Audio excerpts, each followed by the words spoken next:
다 함께 찬송가 545장 드리겠습니다.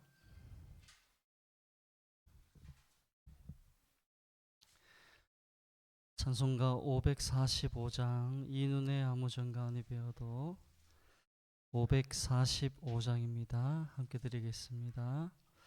이 눈에 아무 증거 아니 배어도 믿음만을 가지고서 늘 걸으며 이 맘에 아무 소리 아니 들려도 하나님의 약속 위에 서리라. 걸어가세 믿음 위에 서서 나가세 의심 버리고 걸어가세 믿음 위에 서서 눈과 귀에 아무 증거 없어도 이 눈이 보기에는 어떠하든지 이미 얻은 증거대로 늘 믿으며 이 마음에 의심 없이 살아갈 때에 우리 소원 주 안에서 이루리. 아멘. 걸어가세 믿음 위에 서서 나가세 의심 버리고 걸어가세 믿음 위에 서서 눈과 귀에 아무 증거 없어도 주님의 거룩함을 두고 맹세한 주 하나님 아버지는 참 미쁘다. 그 귀한 모든 약속 믿는 자에게 능치 못할 무슨 일이 있을까. 걸어가세 믿음 위에 서서 나가세 의심 버리고 걸어가세 믿음 위에 서서 눈과 귀에 아무 증거 없어도. 아멘. 사도신경 신앙 고백 드리겠습니다. 나는 전능하신 아버지 하나님 천지의 창조주를 믿습니다. 나는 그의 유일하신 아들 우리 주 예수 그리스도를 믿습니다. 그는 성령으로 잉태되어 동정녀 마리아에게서 나시고 본디오 빌라도에게 고난을 받아 십자가에 못 박혀 죽으시고 장사된 지 사흘 만에 죽은 자 가운데서 다시 살아나셨으며 하늘에 오르시어 전능하신 아버지 하나님 우편에 앉아 계시다가 거기로부터 살아있는 자와 죽은 자를 심판하러 오십니다.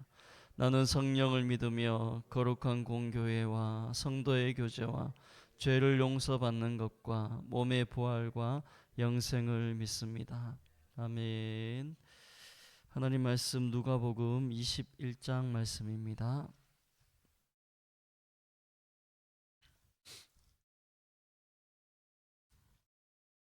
누가복음 21장 5절에서 19절까지 말씀입니다. 신약 성경 132면 누가복음 21장 5절에서 19절까지 말씀 한 절씩 교독하겠습니다. 제가 먼저 5절 봉독하겠습니다. 어떤 사람들이 성전을 가리켜 그 아름다운 돌과 헌물로 꾸민 것을 말하며 예수께서 이르시되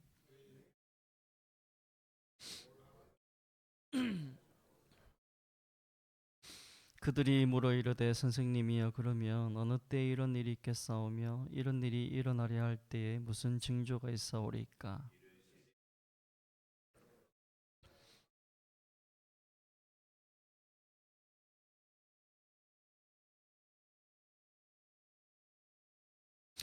난리와 소요의 소문을 들을 때에 두려워하지 말라. 이 일이 먼저 있어야 하되 끝은 곧 되지 아니하리라.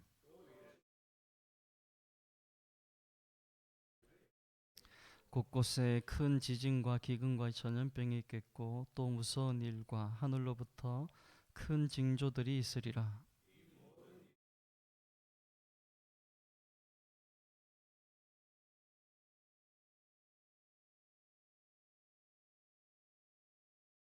이 일이 도리어 너희에게 증거가 되리라.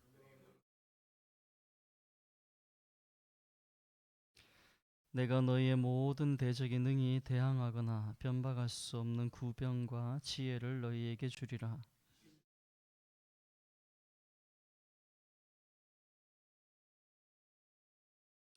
또 너희가 내 이름으로 말미암아 모든 사람에게 미움을 받을 것이나,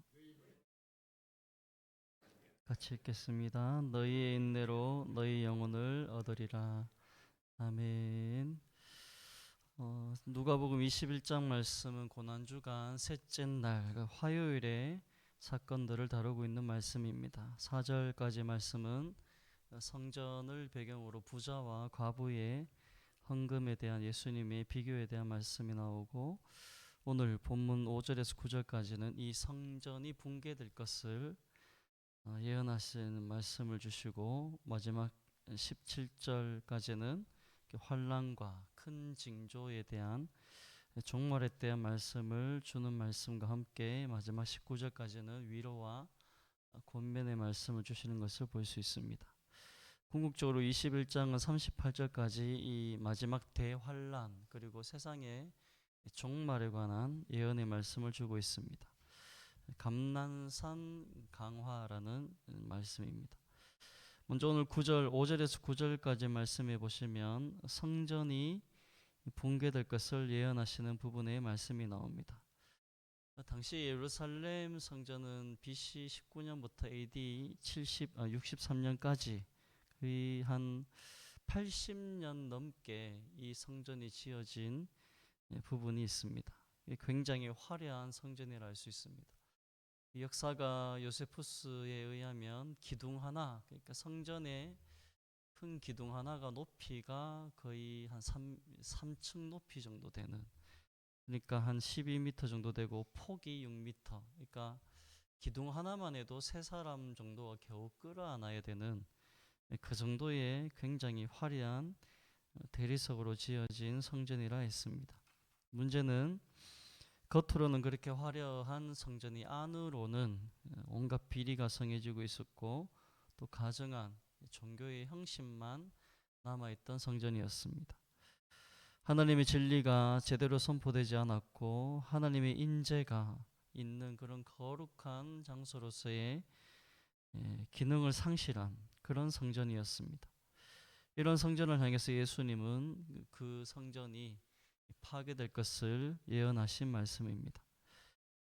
그리고 실제 예루살렘 이 성전은 완공된 지 불과 7년 만에, 그러니까 AD 70년에 예루살렘 멸망과 함께 완전히 파괴가 되었습니다. 지어진 것은 80년 넘게 만들었지만 그 이후에 7년 만에 성전이 붕괴가 된 것입니다. 여러분, 예수님의 이 말씀에 의하면 성전을 성전답게 보시는 예수님의 관점이 세상 사람과 다름을 분명히 하시는 말씀입니다. 제자들은 5절 말씀 다시 보시면 이렇게 말하죠. 어떤 사람들이 성전을 가리켜 그 아름다운 돌과 헌물로 꾸민 것을 말했다. 그러니까 이 성전이 얼마나 화려한가에 대해서 그 겉모습에 감탄했지만, 예수님은 그 겉모습이 아니라 그 중심, 본질을 보시는 것입니다. 제자들은 성전의 화려함과 아름다운 겉모습에 감탄했지만, 예수님은 그 성전을 향해서 뭐라고 말씀하시는가 하면 도적의 굴혈이다. 다시 말해 강도가 드글대는 그런 소굴이다라고 말씀하신 것을 우리는 분명히 기억해야 됩니다. 그 웅장한 규모를 보면서 영원토록 건재하리라고 상상했던 사람들과 달리 예수님은 다가오는 하나님의 심판을 바라보면서 그 완전히 파괴될 성전의 궁극적인 모습을 아시고 탄식하며 예언하셨다 할 수 있습니다.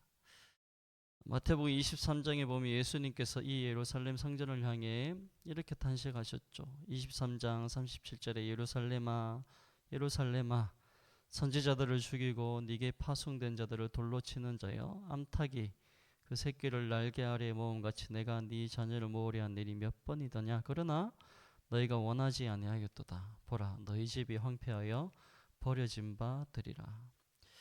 마태복음 23장 이렇게 예루살렘의 황폐하고 버려진 바 될 것을 예언하신 말씀을 볼 수 있습니다. 그 이유는 아무리 선지자를 보내어도 하나님의 말씀을 듣지 않는 이 예루살렘의 배반과 타락 때문이라고 말씀하고 계십니다. 여러분, 성경은 우리 그리스도인들이 성령이 거하시는 하나님의 성전이라고 분명히 말씀하셨습니다.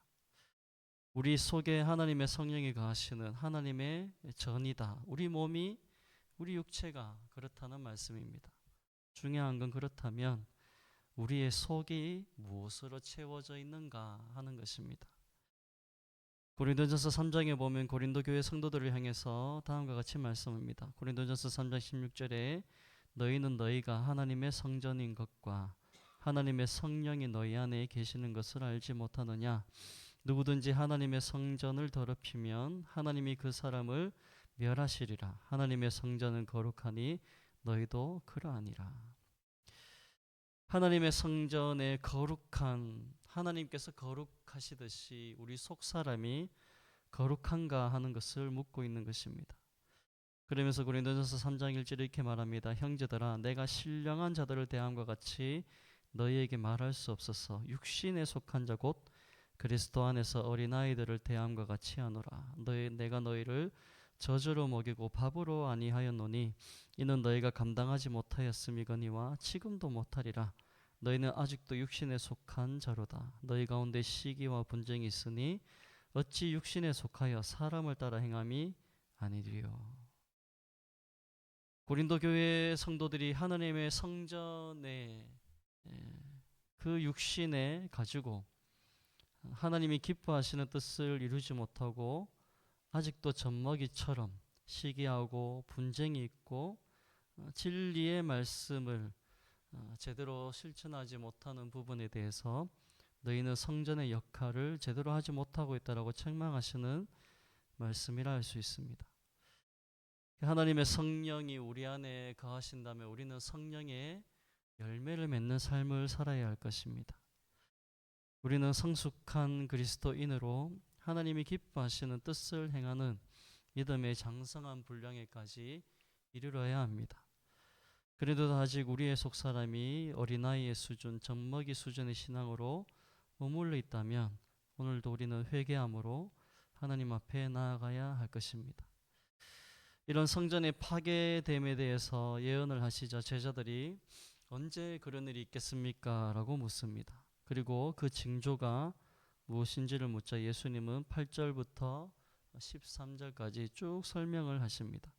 미혹과 난리가 있고 소요와 전쟁이 일어나고 지진이 있고 기근과 전염병이 생기고 무서운 일들과 하늘에 징조가 있고 그리고 박해가 있을 것이다. 8절에 보시면 이르시되 미혹을 받지 않도록 주의하라. 많은 사람이 내 이름으로 와서 이르되 내가 그러하며 때가 가까이 왔다 하겠으나 그들을 따르지 말라. 난리와 소요의 소문을 들을 때에 두려워하지 말라. 이 일이 먼저 있어야 돼 끝은 곧 되지 아니하리라. 또 이르시되 민족이 민족을 나라가 나라를 대적하여 일어나겠고 곳곳에 큰 지진과 기근과 전염병이 있겠고 또 무서운 일과 하늘로부터 큰 징조들이 있으리라. 이 모든 일 전에 내 이름으로 말미암아 너희에게 손을 대어 박해하며 회당과 옥에 넘겨주며 임금들과 집권자들 앞에 끌어가려니와 이 일이 도리어 너희에게 증거가 되리라 말씀하고 있습니다. 그러면서 16절 17절 말씀에는 그리스도인들에 대한 박해가 어디까지 생길 것인가. 16절 보시면 심지어 부모와 형제와 친척과 벗이 너희를 넘겨주어 너희 중에 몇을 죽이게 하겠고 또 너희가 내 이름으로 말미암아 모든 사람에게 미움을 받을 것이다. 그러나 감사한 것은 이런 급박한 마지막 때의 모습 속에서도 약속의 말씀을 주시는 것을 볼 수 있습니다. 14절 보시면 그러므로 너희는 변명할 것을 미리 궁리하지 않도록 명심하라. 내가 너희의 모든 대적이 능히 대항하거나 변박할 수 없는 구병과 지혜를 너희에게 주리라 약속하십니다.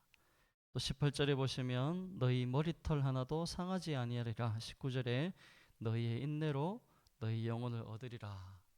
이런 약속과 권면의 말씀을 주고 있습니다. 이 말씀을 정리하자면 세상 마지막 때 성도들은 필연적으로 고난을 받고 핍박도 받고 박해도 당하고 환난을 당하게 될 것이라고 말씀하고 있습니다. 그러나 그 모든 고난, 핍박, 박해와 환난 속에서도 하나님께서 방패처럼 우리를 지켜주셔서 그 모든 곳에서 이겨나가게 될 것이라고 약속의 말씀을 주고 있는 것입니다. 그래서 우리 성도들에게 필요한 것은 무엇이냐 할 때에 너희 인내로 너희의 영혼을 얻는다. 믿음의 인내를 가지고 끝까지 이 진리의 말씀을 굳게 붙들고 살아가라고 말씀하고 있는 것입니다. 여러분, 하나님의 선택과 부르심 받은 우리 그리스도인들은 이 세상에 소망을 두고 살지 않는 것입니다. 우리들 모두 하나님과 하나님이 예비하신 그 천국을 소망하고 살아가는 자들입니다. 우리는 이 모든 것을 허락하신 하나님을 믿는 믿음으로 끝까지 참고 인내함으로 우리의 영혼을 얻을 뿐만 아니라 우리 이웃을 한 영혼 한 영혼 그리스도께로 인도하여 그 영혼을 얻는 삶을 살아가야 할 것입니다. 세상의 마지막 때가 가까울수록 더 이 세상은 흔들리게 될 것입니다. 흔들린다 함은 그 흔들릴수록 균열이 커지게 되는 것이죠. 땅만 지진으로 그런 것이 아니라 사람과 사람 사이의 관계도 더 크게 흔들릴 것이라고 말씀합니다. 부모, 형제, 친척, 친구, 나아가서 나라와 민족, 그러할 것 없이 산산조각이 날 것이라고 명확히 말씀하십니다. 지진의 빈도와 크기가 더 심해지듯이 인간 세상사의 모든 관계들도 그 균열의 깨어짐의 빈도와 크기가 커지게 될 것입니다. 이런 흔들리는 세상 속에서 우리 그리스도인들은 하나님께 소망을 두고 하나님을 의지하고 그 말씀을 굳게 붙들고 진리로 순종하는 믿음으로 끝까지 견뎌 인내함으로 우리는 승리자가 될 것을 믿고 살아가는 것입니다. 이 흔들리는 세상 속에서 흔들리지 않는 구원의 반석은 예수 그리스도 한 분밖에 없는 것입니다. 이사야 26장 3절에 주께서 심지가 견고한 자를 평강하고 평강하도록 지키시리니 이는 그가 주를 신뢰함이니이다. 너희는 여호와를 영원히 신뢰하라. 주 여호와는 영원한 반석이심이로다. 아멘. 말씀을 맺겠습니다. 여러분, 예수님은 이 예루살렘의 붕괴와 함께 세상 마지막 날에도 이 세상이 붕괴될 것을 낱낱이 열거하고 있습니다. 그 모든 흔들림과 균열과 붕괴 속에서 하나님은 우리 성도들을 도우시고 피하게 하시며 이기게 하시겠다고 약속의 말씀을 주고 계십니다. 따라서 오직 믿음으로 인내하는 자가 되어라고, 믿음으로 견디는 자가 되어라고 권면의 말씀을 주십니다. 이 하나님에 대한 믿음, 그 말씀과 약속에 대한 믿음만이 우리 영혼을 얻게 될 것이라고 약속하고 계십니다.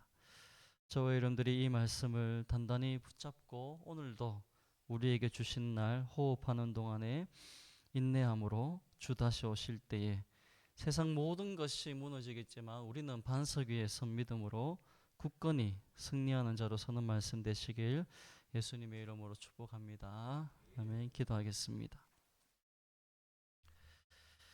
살아계신 하나님 아버지, 은혜를 감사드립니다. 제자들이 성전의 화려한 그 모습에 빠져 있을 때 예수님은 그것에 속지 말고 그 속이 어떠함을 분별하라고 말씀해 주시고, 뿐만 아니라 세상의 마지막 때에 성전이 붕괴되듯 세상도 붕괴될 것이지만 너희는 두려워하지 말고 믿음으로 끝까지 인내하라고 말씀하신 이 약속의 말씀을 붙들고 오늘도 이 흔들리는 세상 속에서 오직 이 진리의 말씀과 기도로 하나님이 기뻐하시는 뜻을 이루는 우리의 삶을 낼 수 있도록 은혜 다하여 주시옵소서. 너희의 인내로 영혼을 얻게 되기를 말씀해 주셨고 그 모든 환난 속에 주님께서 방패가 되어 지켜주시겠다고 약속해 주셨사오니 오늘도 하나님, 세상이 흔들릴 때 그것을 바라보고 두려워하는 자들이 아니라 굳건한 반석 되시는 주님을 신뢰함으로 승리하는 믿음 될 수 있도록 우리의 삶 속에 전능하신 주의 손으로 역사하여 주시옵소서. 새벽에 기도하는 모든 기도의 제목들 하나님께서 신실하고 풍성하게 응답하실 줄 믿사옵고 감사드리며 예수님 이름으로 기도드립니다. 아멘.